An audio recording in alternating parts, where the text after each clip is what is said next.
Na ibig sabihin, naka-pause po siya. To start the simulator, you only need to do two things. First, eto sir, buksan natin tong hint. Okay, kailangan naka-green siya para naka-open. Next, eto po, pause on and pause off. So start po natin yung simulator. Lalabas po ang ating assessment. Competence 1, carry out watch routine appropriate to duties of rating, forming part of an engineering watch. Then competence 2, understand orders and be understood in matters relevant to watchkeeping duties. Ito pong performance na to consists of 60 minutes. Kung matapos nyo ng maaga, during assessment, wag po tayo tatayo agad-agad, antayin natin si assessor kasi baka gusto niya mag-watchkeeping pa po tayo. Okay po? Ngayon nabasa nyo na po yung description ng ating competence. Close lang po natin. Wait for a few seconds para mag-start yung assessment. Close this message and your assessment will start.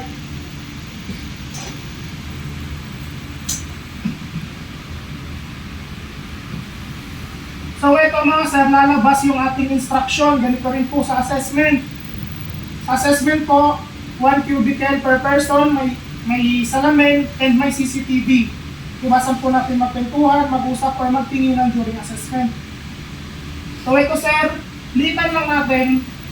Huwag natin titindutin yung close kasi di na po siya magre-reappear. Ngayon po, during familiarization, pwede nyo po picturean lahat ng instruction in case na ma-close nyo para hindi po tayo uulit na simulator lalo kung malayo na. Litan lang natin mga sir para may space pa pag tinignan natin yung bawat system. Ang unang utos niya, using the telephone beside you during your assessment, my telephone, call the engineer or the assessor and confirm that you will proceed with the following job order. Tawag kay assessor, sir, ready for rounds. Then, ito po yung job order ni chief engineer. Sabi niya, go to CMS, proceed to alarm summary, acknowledge and rectify the alarms listed.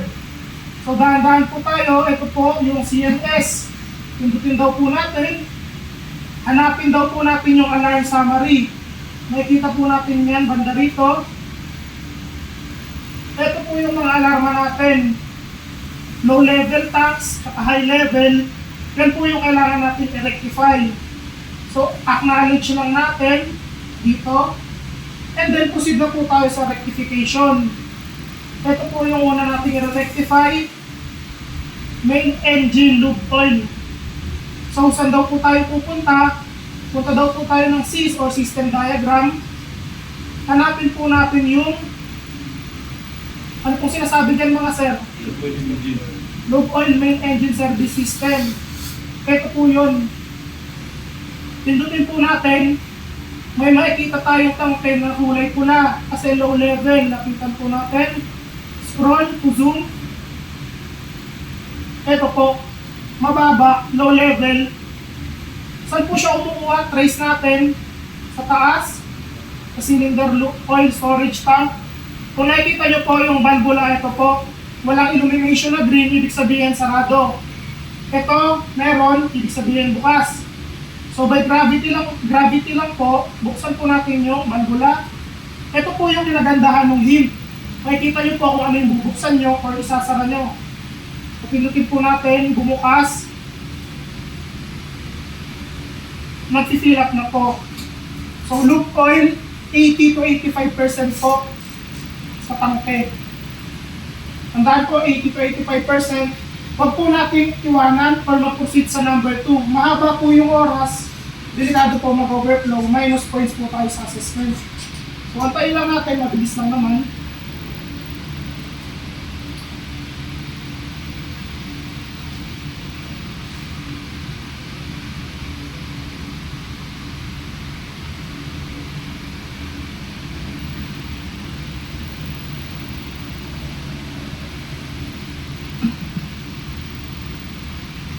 %, sir, okay na po. Yan, pwede tayo mag-proceed sa number 2, sir. Resolve diesel generator alarm problems. Under system diagram pa rin po, punta daw po tayo ng lube oil transfer and purifying system. Ito sir, may alarma, acknowledge lang natin, hindi natin naririnig, pero alam natin kung ano yung gagawin natin. So nasa system loop oil na tayo, transfer and purifying. Pakita po natin yung DG1, low sump tank. Tingnan po natin kung ano itong valvula na to. So ito po yung inlet niya. Trace lang natin kung saan manggagaling yung source. Ito po, sa settling tank. Bukas na po yung valvula. So isa na lang po bubuksan natin. Ito po, medyo matagal. 70 to 75% po ang sump tank natin sa generator. Ngayon po, dahil matagal yung pag-fill up sa generator at hahaba yung video nyo, assume na lang po natin na fill up natin 70 to 75 remainder po ha. I-close ko na po. Acknowledge na alarm. Proceed tayo kay number 3 mga sir. Punta daw tayo ng EMG battery charger. Ngayon sir, sa directory natin walang EMG pero meron po scroll to the next. So doon natin makikita si EMG mga sir. Saan daw po next? Battery charger. Ito po yun. Sir, yung main switch natin naka-off. On lang po natin. And to check the battery is charging, click lang po natin yung gitna. Para makita natin, may battery voltage na po tayo. Yun lang po yung kailangan natin sa step number 3. Okay na po yan. Proceed po tayo sa number 4. Saan daw po tayo pupunta para to fill up fuel oil system? Under system diagram, fuel oil filling and transfer system. Ito po siya. Sa HFO settling, nakapula, ibig sabihin low level. Hilapan po natin, tingnan natin yung valvula, trace natin, anong pangalan? HFO settling tank filling valve. So buksan po natin yan, trace natin, saan manggagaling? Ito po yung sunod na valvula na kailangan natin buksan. Hindi na natin kailangan pumunta dito kasi ito po yung pinamalapit. Discharge, suction, bomba. So, buksan po natin, suction, discharge. Trace natin, saan kukuha? May 4 na tangke tayo. Bukas, bukas, bukas, bukas. Ito po yung isa, dalawang bukas. So, dito tayo kukuha, okay na. So, dito mga sir, 4 na valvula yung binuksan natin. Filling, discharge na stop line, discharge and suction ng bomba. So, okay na po yung sa system diagram. Next po natin, ER1 GTDP10. Sa assessment po kung wala yan, ito po yung kinagandahan ng hint. Ayan yung bomba, nandyan po yung directory kung saan bubuksan. Nakalagay ito ER1 GTDP10. So punta po tayo ng ER1 GTDP10. Ito po yun mga sir. Local po siya mga sir.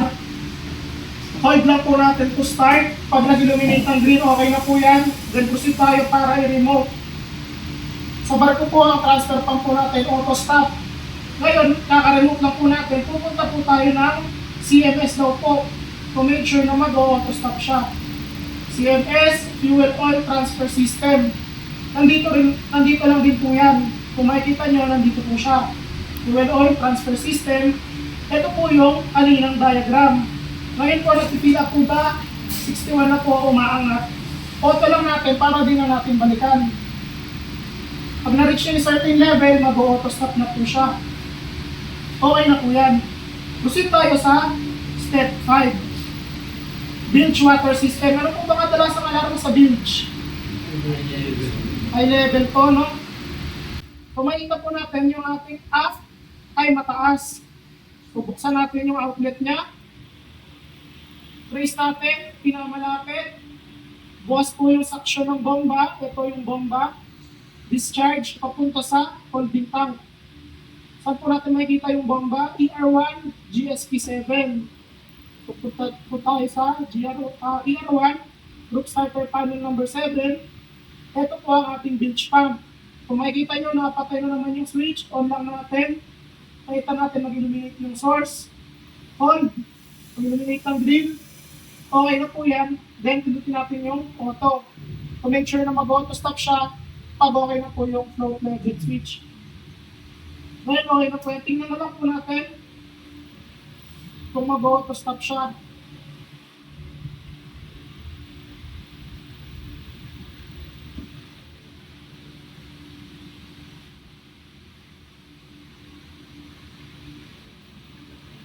Sir, nag-auto stop, okay na po. Kasi tayo sa last step natin. Rectifies up stern tube seal tank. Sumagot ko lang mga sir. Punta daw tayo ng system. Lube oil, stern tube system. Kumaita natin, may pulang tangke na naman. Low level. Ilapan lang po natin. Buksan yung valvula. Trace natin kung may bubuksan pa. Wala naman na mga sir. Again, lube oil, 80 to 85% po. Nag-fill up na po siya. Ito po matagal. So, again, para po hindi mahaba yung video nyo, assume natin 80 to 85% po. Okay po. Ngayon, let's say natapos ko siya within 15 minutes pag ginawa ko ng proper. Pero 60 minutes po sa assessment. Tawag tayo ng assessor, exit engineer, natapos na tayo mag-ronda. Ipapatayin tayo, good for us. Kung hindi, balikan lang po natin yung ating mga nirectify na alarm. Tingnan natin kung okay ba. Kasi po, running condition tayo, baka nagbabawas po. Katulad po nito, pinilaman po natin ito ng 80 to 85. Ngayon po, 69 na lang. So, ibig sabihin nagbawas, balikan po natin. Pilapan ulit, para po hindi tayo maalarmahan. Check po natin kung meron pa pong mga tangke ng low level. Kung wala naman na po, alarm acknowledge lang po. May matitira po na at least 5 alarms dyan na hindi na po part ng ating watchkeeping duties. Okay lang po yun. Ayun po mga sir, tapos na po tayo. Close ko na po, okay na po yung video. And you can start your own na po. Pag may tanong po, wag may lumapit sa akin. And kay Sir Ron, nandyan po siya. Sir, meron lang po tayong